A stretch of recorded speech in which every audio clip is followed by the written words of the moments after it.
Bienvenue très chers téléspectateurs, nous sommes bel et bien dans cette émission Jeunesse et Emploi, dans ce beau cadre du studio Lutumabango, le 30 juin 1960, le 30 juin 2025, allais-je dire. Nous avons totalisé 65 ans de l'indépendance et dans cette émission, nous avons pensé en tout cas commémorer cette question parce que ça nous concerne. 65 ans après, où allons-nous? Où sommes-nous? Et qu'allons-nous faire pour préparer les centenaires? Oui, on est en train de fêter aussi les centenaires de Patrice Emery Lumumba, mais moi je projette déjà sur les centenaires de l'indépendance parce que je pense le jour qu'on fêtera les centenaires de l'indépendance, on parlera encore mieux de ce grand Congo qui sera unifié, qui sera ensemble et qui sera bien construit, qui sera modernisé et la population sera fière. Peut-être nous autres, on ne sera pas là, mais au moins nos enfants seront fiers d'entendre qu'il y a 100 ans passés, on était colonisé par la Belgique. Et après, on a eu cette indépendance en 1960 et aujourd'hui, on ne fait que parler de ça, cette journée du 30 juin 2025, 65 ans après.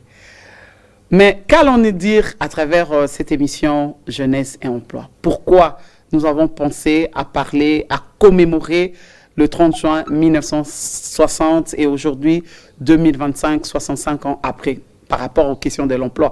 Je pense que les choses ont beaucoup évolué. D'abord, rien qu'à travers les questions des femmes. Les femmes, en 1960, ils n'avaient pas voté. Les femmes n'avaient pas voté. Mais aujourd'hui, les femmes votent. Aujourd'hui, après 65 ans, nous avons une femme Premier ministre au Congo, chose qui ne s'était jamais fait, mais avec la gouvernance de notre cher président Félix-Antoine Tshisekedi Tshilombo. En tout cas, on a eu une femme à la tête de la primature. C'est vraiment un changement dans l'histoire. Et puis, on a plein de femmes députées, plein de femmes mandataires, mais je sais qu'il y a beaucoup de questions. Ça reste encore à changer ou à modifier dans les jours à venir. Et je veux vous donner l'interview qu'on a réalisée en ligne avec un historien qui s'appelle Joseph Anganda, historien de formation. Lui réside en Belgique. Il prépare son ouvrage qui va être publié d'ici, je pense, d'ici une semaine. Ça sera publié. Mais il nous a parlé. Il a voulu quand même parler à la jeunesse congolaise par rapport à l'histoire. Un peuple sans histoire, c'est un peuple mort. Et dans cette émission Jeunesse et Emploi, je pensais parler avec un historien pour prodiguer des conseils, pour pousser les jeunes à chercher à comprendre l'histoire de ce grand Congo et à mieux construire là où ils sont, même dans leur travail, qu'ils puissent vraiment bien travailler pour que ce Congo puisse partir de l'avant. Suivant cette partie de l'interview de M. Joseph Anganda, en direct de la Belgique, réalisé par le reportage fait par Alice Mayaoula de la RTNC Radio. Suivant cet élément. Je voudrais pour ma part rappeler à la mémoire les discours de Patrice Emery Lumumba, les discours qu'il avait adressés à la jeunesse congolaise depuis Léopoldville, aujourd'hui Kinshasa, en août 1960. 2 mois après la proclamation de l'indépendance, Patrice Lumumba s'adresse à la jeunesse pour lui dire ceci. Jeunesse, le Congo vous appartient. Jeunesse, vous êtes l'avenir de demain. Ces discours reflétaient un espoir immense et laissaient transparaître de profondes attentes sur la jeunesse congolaise. Puisque Patrice Emery Lumumba croyait en la jeunesse. Patrice Emery Lumumba voyait la jeunesse congolaise comme l'héritière légitime de la nation, comme le ferment du renouveau et comme le moteur de sa grandeur. Mais à la lumière de ce que le Congo est devenu aujourd'hui, il faut bien reconnaître un échec collectif dont nous sommes tous responsables. Un échec amer certes, mais difficile à taire. La jeunesse congolaise, depuis 1960, près de 3 générations, a failli. la jeunesse congolaise a échoué. Parce que la jeunesse congolaise n'a pas été éduquée, instruite par ceux qui en avaient les devoirs nobles de lui montrer comment porter jusqu'au bout les rêves fondateurs. C'est ainsi que la jeunesse n'a pas su incarner cet idéal de sacrifice pour le peuple, l'idéal de dignité pour la nation. La jeunesse congolaise n'a pas su se dresser pour défendre l'unité nationale, pour résister au poison du tribalisme et du séparatisme, pour bâtir une démocratie réelle, pour ériger un état de droit solide, pour élaborer et appliquer un système équitable de partage des richesses héritées de nos ancêtres. Au lieu de cela, trop souvent, et 65 ans durant, la jeunesse congolaise s'est précipitée dans les rivalités et les luttes de pouvoir, dans la quête effrénée des richesses, des prestiges et des gloires personnelles. La jeunesse congolaise, arrivée aux affaires d'État, a confondu ambition et prédation. Et ce faisant, la jeunesse congolaise s'est éloignée du rêve de Patrice Lumumba. Rêve que la jeunesse est appelée à réaliser pour être à la hauteur de sa vocation historique.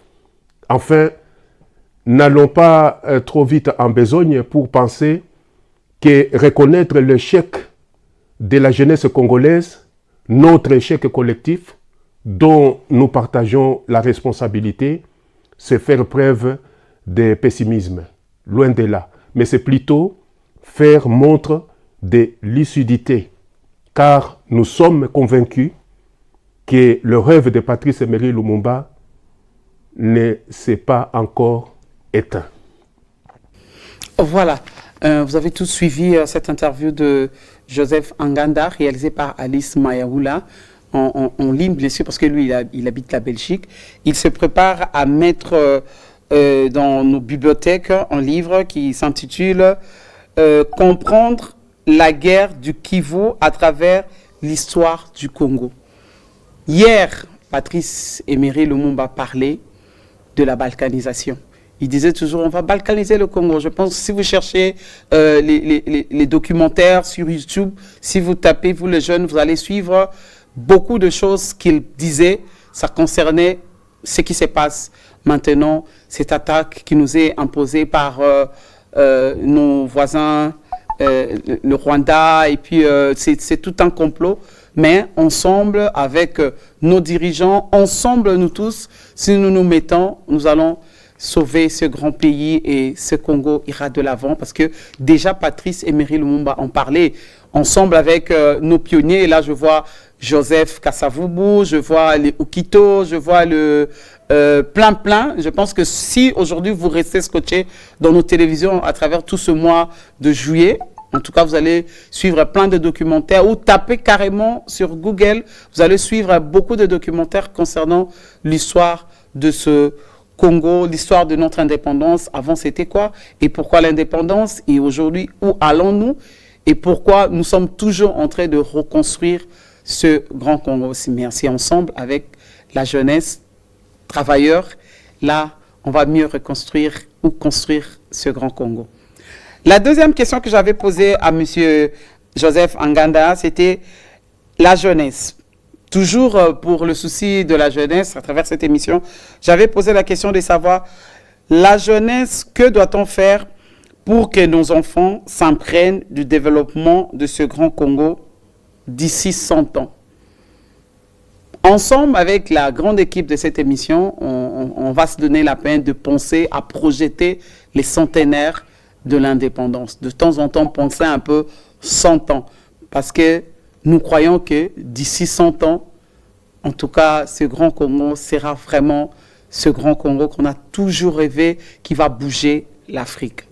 Suivant la deuxième partie de l'interview de Joseph Nganda, en ligne, toujours à travers la Belgique. Suivant. Pour cela, la jeunesse congolaise doit se mettre du bon côté de l'histoire. La jeunesse congolaise doit pleinement devenir acteur du développement à l'échelle du siècle à venir. Pour y parvenir, la jeunesse congolaise doit pouvoir se savoir appelée à reprendre, à mener à bien les luttes entamées par nos résistants et nos pères de l'indépendance. Ces luttes demeurent aujourd'hui encore d'une actualité brûlante. Il s'agit d'abord de la lutte pour l'indépendance politique. Faire en sorte que le pouvoir longtemps confisqué retourne entre les mains du peuple, entre les mains de ses filles et de ses fils du pays. Ensuite, la lutte pour l'indépendance économique, pour que les immenses richesses du Congo appartiennent au Congo, pour sa prospérité et pour le bien-être de son peuple, et non à des intérêts étrangers ou à des élites égoïstes repliées sur elles-mêmes. À cela s'ajoute pour cela un combat pour la souveraineté et l'autodétermination, et de garder présent à l'esprit que depuis le 30 juin 1960, date de son accession à la souveraineté internationale, le Congo doit se considérer et se faire considérer comme l'égal de tout autre État. Aucune puissance, aucune autorité ne saurait être placée au-dessus de lui. La jeunesse doit également défendre l'intégrité du territoire national. La jeunesse congolaise doit faire échec à toute tentative de balkanisation, à toutes les manœuvres du genre que Patrice Emery Lumumba dénonçait déjà en 1958, avant l'indépendance, et contre lesquelles il continua de se battre après l'indépendance. Enfin, vient la lutte pour l'unité nationale. Et pour gagner cette lutte, la jeunesse congolaise doit se reconnaître, doit s'affirmer comme une et indivisible, au-delà des clivages tribaux, provinciaux, religieux ou partisans. Seule une jeunesse unie, consciente de son destin commun, pourra relever les défis du Congo d'aujourd'hui et de demain. Voilà, vous avez tous suivi les conseils, les idées de Joseph Nganda, qui est historien. Il a fait plein de recherches sur la question de l'indépendance, comment s'était passée la table ronde. Mais si vous allez découvrir cela, vous devez lire son livre. Mais je pense qu'à travers cette émission, on vous mettra en contact le site où vous allez vous appréhender de son livre. Vous allez découvrir de ce qui s'était passé réellement dans les années 50, 59, jusqu'à 60, 65. C'était comment? Et ça va mieux enrichir votre cerveau en tant que jeune. Et pour finir, il dira, nous devons rester ensemble. Nous devons être unis pour reconstruire ce grand Congo. C'est ça aussi que j'interpelle la jeunesse, de penser toujours à rester ensemble, de mettre de côté nos clivages tribaux ou nos clivages religieux, parce que ça aussi, ça nous divise, mais pourtant, pour reconstruire, nous devons être ensemble. Et nous allons suivre notre troisième élément qu'on avait toujours réalisé ensemble avec Monsieur Joseph Nganda, parce que c'est un historien. Hein, je voulais quand même qu'il nous réponde, qu'il nous donne quand même sa lumière sur les questions, une pensée par rapport aux politiques, par rapport aux éducateurs, par rapport aux parents. Il a donné son impression ou ses analyses ou ses conseils. Suivons encore son troisième élément et nous allons revenir dans ce studio Lutmabango pour terminer petit à petit cette émission spéciale 65 ans de l'indépendance. Suivons. Mon conseil consisterait à relancer un appel qui revient avec insistance, un appel qui ne saurait être ignoré. Il s'agit d'un appel à adresser à tous les acteurs de l'éducation, qu'ils soient parents, gouvernants, enseignants, chefs religieux, leaders politiques, figures intellectuelles ou entrepreneurs moraux de quelque rang qu'ils soient. Tous, et tant qu'ils sont, ont la responsabilité de préparer la jeunesse congolaise de la cellule familiale et partout où cette jeunesse se trouverait.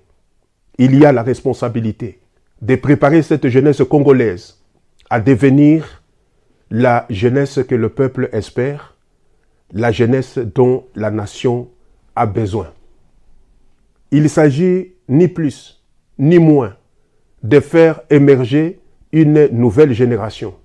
Une génération prête à assumer une vocation nationale. La vocation de servir le pays, de préserver et de gérer le patrimoine commun dans l'intérêt de tous. Et pour mener à bien cette tâche, les éducateurs doivent être des exemples vivants, capables de susciter l'émulation. Les éducateurs doivent incarner dans leurs actes, autant que dans leurs paroles, les valeurs du nationalisme éclairé, de l'engagement révolutionnaire et de la foi en la démocratie. Être éducateur ne se résume pas qu'à enseigner, mais plus encore à inspirer. Il faut pour cela être un modèle, car tout commence par là. Et c'est rappeler que l'un des fondements de l'éducation est de veiller à la réalité, d'éclairer la conscience et d'inculquer la notion de responsabilité. Quant à la jeunesse, déjà aux affaires, puisqu'il en est qui s'y trouve déjà, je laisse de méditer ces puissants mots d'éveil de conscience de Frantz Fanon. Chaque génération a sa vocation à découvrir, la trahir ou l'accomplir. La vocation de la jeunesse congolaise est de ne jamais trahir le Congo. Patrice Emery Lumumba avait prédit que celui qui trahira le Congo finira dans la honte tôt ou tard. Cela amène à comprendre que la responsabilité de la jeunesse congolaise est une responsabilité immense. Et dès lors qu'il en est ainsi, la jeunesse congolaise ne peut se contenter dans sa vocation de reproduire le chemin du passé. Sa vocation aujourd'hui est de faire la politique autrement. Une politique tournée vers le changement, le vrai changement, guidée par l'intérêt commun, guidée par l'éthique et éclairée par le sens du devoir national.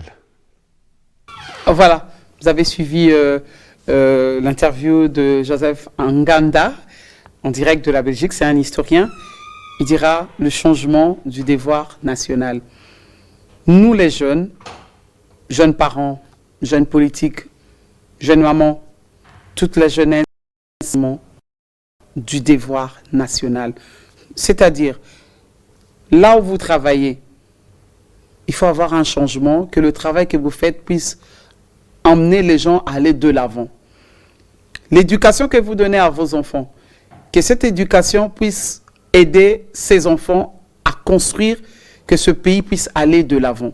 La gestion, votre façon de gérer, que ce soit les entreprises publiques ou les entreprises privées, votre façon de gérer les avenues, votre façon de gérer le bien public ou le bien commun, on pense toujours à ce changement du devoir.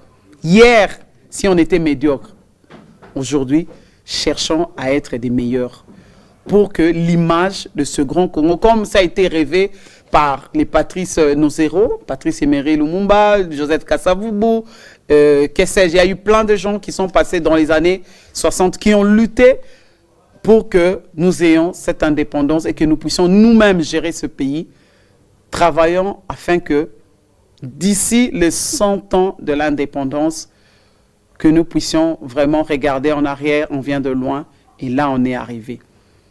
Sur ce mot, je profite de demander au réalisateur Pierre Mwanda de nous donner l'élément sur le complot contre l'élimination de Lumumba. Pourquoi on l'a tué? Mais je pense que c'est parce qu'il voyait déjà loin que ce Grand Congo était une menace. Si ça se développait, peut-être ils ne pouvaient pas être ce qu'ils sont aujourd'hui. C'est alors que c'est parmi les leaders politiques anciens qu'on a assassinés, qu'on a mis dans l'acide. Et après, je pense que si vous tapez toujours sur Google, vous cherchez l'historique, vous allez en savoir un peu plus et ça va vous aider à mieux appréhender l'histoire de ce pays en tant que jeune. Un peuple sans histoire, c'est un peuple mort. Alors, si vous voulez vraiment vivre et aller de l'avant, allez-y. Il faut lire l'histoire, comprendre et travailler pour que vous puissiez transformer, vous puissiez aller de l'avant pour que ce grand Congo vous reconnaisse et que reconnaisse vos mérites. Suivant cet élément. Je suis tellement content. Pourquoi vous êtes content? Parce que Lumumba est mort? Oui, sûrement. Il y en a même qui croient qu'il va revenir, hein. Mais là, il doit venir avec 2 dents de moins devant.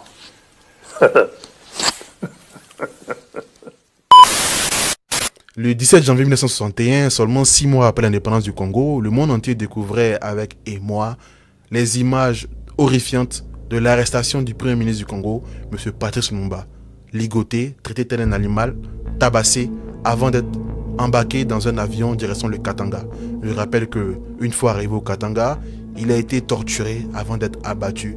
Derrière cette arrestation et ce meurtre, il y avait des Congolais, des Belges, des Français, des Américains. Pourquoi tout le monde était aussi déterminé à voir cet homme disparaître? C'est ce qu'on va voir maintenant. Mais avant de parler de l'assassinat de Patrice Lumumba, intéressons-nous à l'homme lui-même pour voir son parcours et comprendre comment nous sommes arrivés là. Patrice Emery Lumumba est né en 1925 au Congo. Il fréquente les écoles missionnaires et protestantes. Il faut rappeler que ces écoles n'ont pas pour vocation de faire des enfants qui enseignent, des futurs intellectuels ou l'élite. C'est juste des cours très sommaires. Mais Patrice Lumumba, contrairement aux autres enfants de sa génération, va se distinguer par une appétence intellectuelle et une curiosité sans égale, ce qui fera de lui un élève très brillant. Mais à l'âge de 18 ans, il abandonne les cours parce que s'instruire c'est bien, mais il y a des priorités. Il faut subvenir à ses besoins. Donc dans la foulée, il va effectuer de nombreux petits boulots à travers le pays, notamment un boulot d'agent de bureau dans une mine du Sud Kivu. Bien évidemment, il a eu beaucoup de postes dans le pays, mais durant cette expérience, il va se rendre compte que le pays est pillé. Les ressources naturelles du pays sont pillées par les entreprises occidentales. Bien plus tard, il aura également une expérience professionnelle dans la province du Kasaï. Et là-bas, il sera en première loge d'une ségrégation qui ne dit pas son nom. Les Congolais dans leur propre pays n'ont pas accès au cinéma, aux hôtels, au théâtre, pendant que les Blancs ont un libre accès, ont un pass illimité pour ces endroits-là. En plus de cela, les Congolais vivent dans des zones reculées, dans des zones avec une promiscuité avancée, pendant que les Blancs vivent dans des châteaux avec piscine. Les Congolais ne sortent pas à certaines heures. Bref, il se rend compte qu'il y a une ségrégation qui ne dit pas son nom. Dès cet instant, il va se rapprocher d'un certain nombre d'intellectuels et ils vont commencer à débattre des sujets qui touchent le Congo. En 1950, il obtient un boulot de journaliste dans un média de la place et il va commencer à écrire des articles.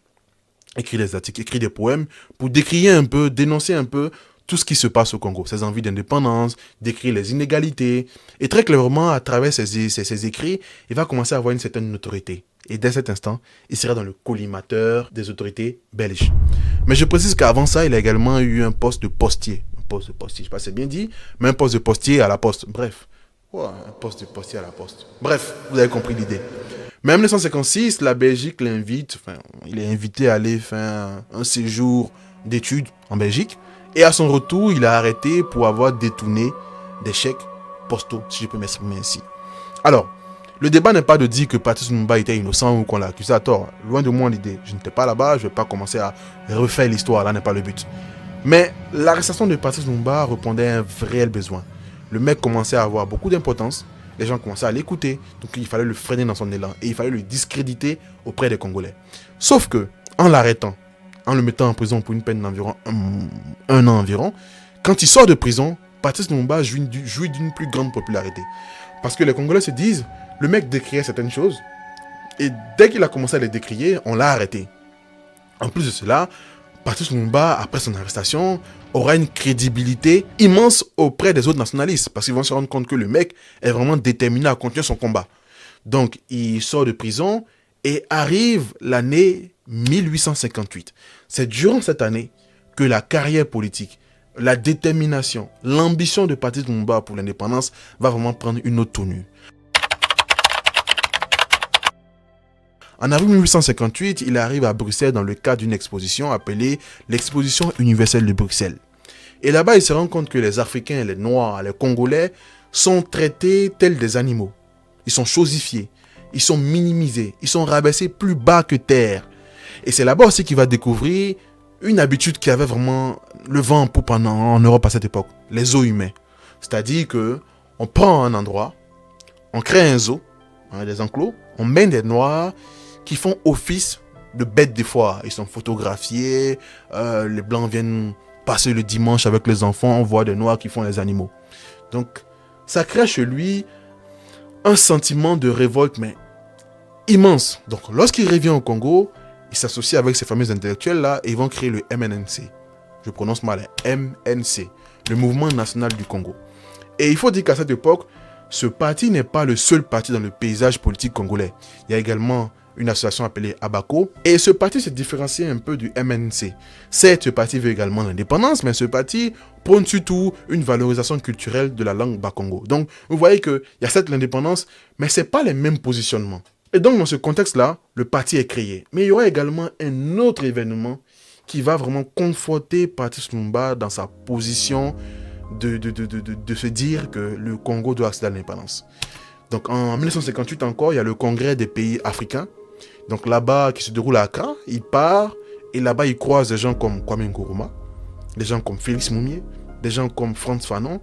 Et il va là-bas, le Ghana est déjà indépendant. Donc il arrive dans un pays d'Afrique qui est déjà indépendant. Pendant que lui, son pays, broie encore le noir. Donc il revient au Congo avec une ferveur encore plus tenace. Il s'est dit qu'il faut que le pays soit indépendant.